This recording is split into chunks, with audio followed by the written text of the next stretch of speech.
मित्रांनो, मन धागा धागा जोडते नवा या मालिकेच्या आजच्या भागामध्ये वृंदा आता केदार आणि शलाकाला म्हणते की काहीही झालं तरी ही प्रॉपर्टी माझ्या नावावर होणारच आणि मी या प्रॉपर्टीची मालकीन होणार। तेव्हा मग मला काय, मी तुझी मुलगी आहे ना, असं शलाका हावरटपणाने म्हणते। त्यावरती आता वृंदा म्हणते, अगं तू तर माझी मुलगी आहे, तुला सोन्याने मडवेन जर आता ही प्रॉपर्टी माझ्या नावावर झाली तर। त्या सार्थकचा आणि आनंदीचा पत्ता या घरातून कायमचा कट व्हायला पाहिजे। तर आता केदार म्हणतो, जावई हा मुलासारखा असतो, जावयाला काहीच नाही का? तेव्हा मी सुधाला सांगून तुमचं प्रमोशन करेल, मग काय तुमची भरभराटच होणार, अख्खं ऑफिस तुमच्या ताब्यात असणार, असं खरं तर वृंदा स्वप्न रंगवत असते आणि ते केदारला सांगते। केदार आता त्या स्वप्नांमध्येच अगदी हुरळून जातो आणि म्हणतो, खरंच सासूबाई तुम्ही खूप पाताळ यंत्री आहात। केदार पुढे आता शलाकाला म्हणतो की मी तुला खरंच सोन्यामध्ये मडवेन। तर शलाका म्हणते, मी खरंच खूप शॉपिंग करणार। केदार आणि शलाका खूपच खुश असतात ते पाहून वृंदा म्हणते, जरा थांबा, तुमच्या आनंदावर जरा विरजणच राहू द्यात, कारण की आपल्याला अजून खूप मोठी लढाई जिंकायची आहे। तेव्हा आता ते दोघेही हो असं म्हणतात। तर इकडे आनंदी बेडरूममध्ये असते, तेवढ्यातच तेथे अरविंद येतो। तो म्हणतो की आनंदी बाळा, अजून तू तयार नाही झालीस, तेव्हा आपल्याला कुठे जायचंय का असं ती विचारते। तेव्हा आता आज दसरा आहे ना बाळा, मग ऑफिसमध्ये पूजा आहे, तेव्हा पूजेला मी यायचंय का मग, असं आनंदी विचारते। पण सार्थक सरांच्या आईंना नाही हे आवडणार। तेव्हा सार्थक सरांच्या आईचा तू एवढा विचार करू नकोस, तू सार्थकच्या बाबाचं नाही ऐकणार का? अगं तुला एक सांगतो, हा जो बिझनेस आहे ना, हा बिझनेसचा एवढा मोठा डोलारा ना तुझ्या नवऱ्याने उभा केलाय आणि दसऱ्याच्या दिवशी तू त्याच्या बाजूला पूजेला नाही बसणार का मग, असं म्हणून अरविंद आता तिला यायलाच सांगतो। ती विचारते, मी येईल पण आईंना नाही आवडणार हे। तर अरविंद म्हणतो, म्हणजे तू तुझ्या आईचंच ऐकणार, माझं नाही ऐकणार का बाबांचं? मग मी तुझ्याशी कट्टी घेतो। तेव्हा आता मनातल्या मनात आनंदी विचार करते, आई मला माफ करा, कारण तुमच्या विरोधात मला आज वागावंच लागणार आहे, मला ह्या पूजेला जायलाच हवं, असं म्हणून ती आता अरविंदाला सांगते की पाहते मी। तर अरविंद आता तेथून जातो। तर इकडे अक्षू आणि सार्थक हे दोघेही तयार झालेले असतात। तेव्हा आता सार्थकला टेन्शन येतं की बाबा आनंदीला मनवतील की नाही। तेव्हा अक्षू म्हणते, दादा तू नको टेन्शन घेऊ, मी बाबांना व्यवस्थित सांगितले की काय बोलायचंय ते। एवढ्यातच आता अरविंद तेथे येतो। तर बाबा तुम्ही आनंदीला मनवलत ना, सार्थक विचारत असतो, ती पूजेला येणार आहे ना? त्यावरती अरविंद म्हणतो, मी तिला तर सांगितलंय, पण मला असं वाटतंय ती पूजेला नक्कीच येईल। तेव्हा सार्थक खुश होतो, अरविंदचे गाल पकडत म्हणतो, आय लव्ह यू बाबा, तुम्ही खरंच ग्रेट आहात। तर आता अरविंद विचारतो, बाळा मी तिला म्हणालो आहे, पण ही पूजा कसली आहे रे? सार्थक म्हणतो, काय अहो बाबा, आज दसरा आहे ना, त्याचीच पूजा, तर आता ती नक्कीच येईल असं मला वाटतंय, अरविंद म्हणतो। सार्थक खुश होतो।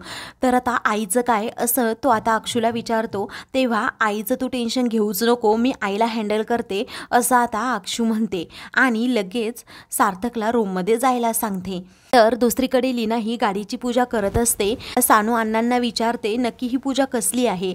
अण्णा म्हणतात, अगं बाळा, घरात जी शस्त्र वगैरे असतात, वाहनं असतात, त्याची पूजा आज दसऱ्याच्या दिवशी करायची असते, म्हणून तुझी आई गाडीची पूजा करतीये। तर ती खूप प्रश्न विचारत असते। अण्णांना मात्र आता उत्तरं सुद्धा देता येत नाही। एवढ्यातच अण्णांना आता आनंदीचा फोन येतो। तेव्हा ती दसऱ्याच्या शुभेच्छा अण्णांना देते आणि म्हणते की आई कुठे आहे, दादा कुठे आहेत? तेव्हा अण्णा त्याबद्दल सांगत असतात। तर आता तिकडे सगळं काही व्यवस्थित आहे ना, तू ठीक आहेस ना? आता अण्णा काळजीनेच विचारतात। तेव्हा आनंदी म्हणते, हो अण्णा मी अगदी ठीक आहे, तुम्ही काळजीच करू नका, आणि आत्ताच बाबा येऊन गेले, त्यांनी सांगितलंय मला की पूजेसाठी आता ऑफिसमध्ये यायचंय। तेव्हा अण्णा म्हणतात, मग तू जाणार आहेस ना, तू तिकडे कशाला गेली आहे माहीत आहे ना? तेव्हा आनंदी म्हणते, हो अण्णा मला माहीत आहे, असं म्हणून ती आता फोन ठेवते। तर आता इकडे वृंदाही सुधाला आवाज देत तिच्या रूममध्ये येते, पण सुधा तेथे नसते। तेव्हा शलाका तेथे येत विचारते, काय झालं आई, कशाला एवढे मोठे मोठ्याने ओरडतीयेस? त्यावरती आता वृंदा म्हणते, अगं सुधा कुठे गेली, आपल्याला ऑफिसमध्ये जायचं होतं ना पूजेला, आणि त्या आनंदीने ऑफिसमध्ये नाही यावं यासाठी तरी आयडिया करायची होती, सुधा नसल्यावर हे कसं शक्य आहे? हा अक्षू आणि काकू या दोघीही पूजेसाठी वामन शास्त्रींकडे गेल्याचं आता शलाका म्हणते। तेव्हा वृंदाला आता टेन्शनच येतं, या आनंदीला रोकायचंच कसं? तर तर आता इकडे आनंदी रूममध्ये आवरत असते. सार्थक तितक्यात तेथे येतो आणि म्हणतो की सॉरी मला माहीतच नव्हतं तुम्ही आवरताय, काहीही पाहिलेलं नाही, तुम्हाला आवरायचं असेल तर तुम्ही आवरू शकता कारण मी घट्ट डोळे मिटून घेतले आहेत. तेव्हा आनंदी सार्थकला म्हणते काय चाललंय हो तुमचं, मी तुम्हाला सांगितलं ना माझं आवरून झाले. तरीही सार्थक म्हणतो खरंच मी काही पाहिलं नाही, तुम्हाला सांगितलं ना एकदा, असं म्हणून तो सारखं तेच म्हणत असतो. आनंदी म्हणते सर मला खूप टेन्शन आलंय. अहो मला बाबांनी सांगितलं खरं की पूजेला यायचंय, पण अहो मी कशी येणार. तेव्हा सार्थक म्हणतो मला काहीही सांगायचं नाही, तुम्ही पूजेला येणार आहात, मला खरंच खूप आनंद झालाय. मला असं वाटतंय की सनई चौघडे वाजवावेत आणि त्याचबरोबर मिरवणूक सुद्धा काढावी. आनंदी म्हणते सर तुम्ही डोळे उघडू शकताय. असं सार्थक हा हळूहळू डोळे उघडतो आणि आनंदीकडे पाहतो. आनंदी लगेच आपली नजर चोरते आणि पुढे जाते. सार्थक देखील आता तिच्या पाठोपाठ जातो. तर इकडे शलाका केदारला विचारते केदार मी कशी दिसतीये. तेव्हा तू खूप छान दिसतीये. मी कसा दिसतो असं तो विचारतो. तेव्हा ती म्हणते की तू धमालच दिसतोस. तेव्हा धमाल नाही हमाल होशाल काही दिवसांनी, जर असं वागलात तर वृंदा त्याला टोमणा मारते. तेव्हा आता केदार म्हणतो की तुम्हाला चांगल्या कामामध्ये खोडा घालायचाच असतो का सासूबाई, कधीतरी कौतुक आहे का जावयाचं. तेव्हा दरवर्षी तुम्ही पूजेला जोडीने बसताय ना, मग ह्या वर्षी सुद्धा तुम्हाला तोच मान मिळायला हवा असं वृंदा केदारला म्हणते. तर तेवढ्यातच आता सार्थक आणि आनंदी खूप छान तयार होऊन तेथे येतात. वृंदाचा शलाकाचा केदारचा जळफळाट होतो. तेव्हा वृंदा रागातच विचारते तू कुठे चाललीस आनंदी.